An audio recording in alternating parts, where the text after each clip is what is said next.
लेकिन जब हम चीज पढ़ते हैं, समझ भी लेते हैं, उसको अब विश्लेषण भी कर लिया, क्या हमेशा याद रहेगी? क्या कुछ टॉपिक ऐसे नहीं होते जिन्हें भूल सकते हैं?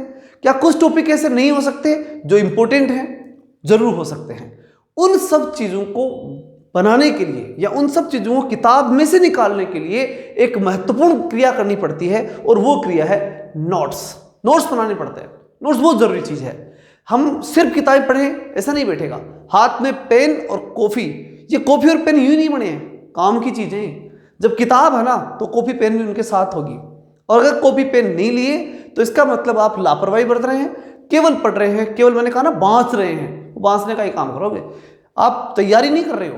तैयारी होती है युद्ध में प्रत्येक हथियार को चमका लेना, और जब हथियार चमकाने की बात आती है ना तो उसमें हम ये नहीं देखते कि ये हथियार तो काम में ले लेंगे ऐसे ही चल जाएगा, नहीं। प्रत्येक हथियार चाहे वो हम रोज काम में लेते हैं उसको भी तैयार करना पड़ता है। तो इसलिए नोट्स बहुत बड़ा हथियार है, पूरी की पूरी मिसाइल ये है, इसे इसको काम में लेना ही पड़ेगा। अब कैसे कैसे बनाए नोट्स? तो पहली बात तो हम बनाएंगे रेगुलर नोट्स। रेगुलर नोट्स का मतलब ये है, किताब पढ़ रहे हैं, पढ़ते समय हमें जो चीज समझ में आ रही है अपने मन से लिखिए, बिल्कुल मन से लिखना शुरू कर दो। जो चीज याद हो रही है उसे लिखना शुरू कर दो। ये तो होता है रेगुलर नोट्स। ये बिल्कुल रफ पन्ने में लिखिए, रफ में लिखते रहिए, लिखते रहिए, और बिल्कुल ये सोचकर नहीं कि ये किताब में काम आएगी क्या। ये होते हैं रफ में। ये नोट्स कहाँ पढ़ते हैं? रफ में पढ़ते हैं। बिल्कुल रफ पन्ना है उस पर लिखिए, बराबर लिखते रहिए। ये होता है रेगुलर नोट्स। दूसरे होते हैं रिवीजन नोट्स।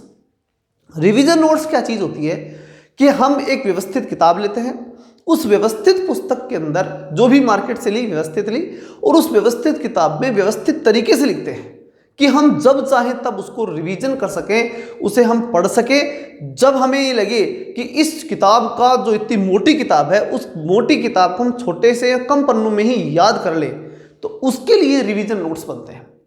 इंपॉर्टेंट चीजें जो हम आसानी से भूल जाते हैं या भूलने की संभावनाएं हैं, वो सब चीजें किस में रखी जाती हैं? रिवीजन नोट्स में, जिससे हम बार बार पढ़ें और वो चीजें बार बार हमें याददाश्त में बनी रहे। कितना ही कर लो आप भूलोगे, ये तो है, ये मानवीय प्रकृति है, कोई रोक नहीं सकता, कहे चाहे कोई भी कुछ भी। लेकिन मानवीय प्रकृति यही है कि भूल होती है, और भूलने को रोकने के लिए हमें रिवीजन ही सबसे बड़ा माध्यम होता है। तो रिवीजन नोट्स आपको बनाने ही पड़ेंगे। रिवीजन पे हम आगे चर्चा भी करेंगे। दूसरी चीज है एग्जाम नोट्स। एग्जाम नोट्स की बात करें तो ये बहुत ही गोल्डन चीज है, ब्रह्मास्त्र जिसे बोलते हैं ना, वो है ये। अब आप कहेंगे कैसे? ये नोट्स देखिए, पूरी सिस्टम में क्या सबसे महत्वपूर्ण? नोट्स। और नोट्स में सबसे महत्वपूर्ण क्या? Exam notes. ये कैसे? ये वो हथियार है जो आखिरी हथियार है जिसको चलाने के बाद में युद्ध समाप्त है, ये मान लो। अब इसको कैसे काम में लेंगे, किस प्रकार से इस हथियार को तैयार करेंगे? तो इसके लिए सबसे बड़ी चीज होती है कि आप जिस समय पढ़ रहे होते हैं उस समय आपका सिक्स सेंस एक बात कहेगा कि ये प्रश्न आ सकता है, ये प्रश्न मैं भूल जाऊंगा, ये फैक्ट मैं भूल सकता हूं, ये चीजें मेरे याद नहीं रहेंगी, ये एग्जाम में आ सकती हैं। ठीक है, उनको एक महीन सी कॉफी ले लो, ज्यादा पढ़ने की नहीं होनी चाहिए, वो इतनी होनी चाहिए कि एक दिन में वो किताब, वो कॉफी जो है आप पढ़ सको। ये तो तय कर लेना क्राइटेरिया, इतनी पन्ने होनी चाहिए, उससे मोटी कॉफी मत लेना, और उसमें लिखना शुरू करो।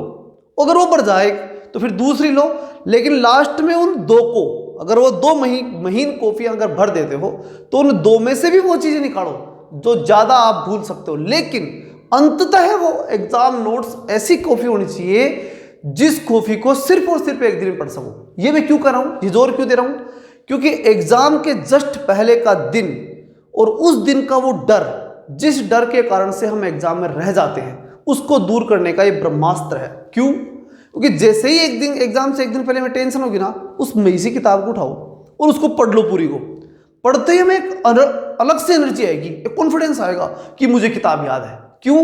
क्योंकि वो किताब ऑटोमेटिक ही पूरे सिलेबस को कवर कर रही होती है। जो चीजें आपको नहीं आ रही होती है वो सब आपकी नजर में से एक बार घूम चुकी होती है, और एक कॉन्फिडेंस आता है। और कॉन्फिडेंस दुनिया की वो चीज है जो आ गई ना आपके पास, तो फिर तो युद्ध जीतना बिल्कुल आसान चीज है, फिर कोई नहीं रोक सकता आपको जीतने से। तो इसलिए ये ब्रह्मास्त्र के रूप में काम करती है।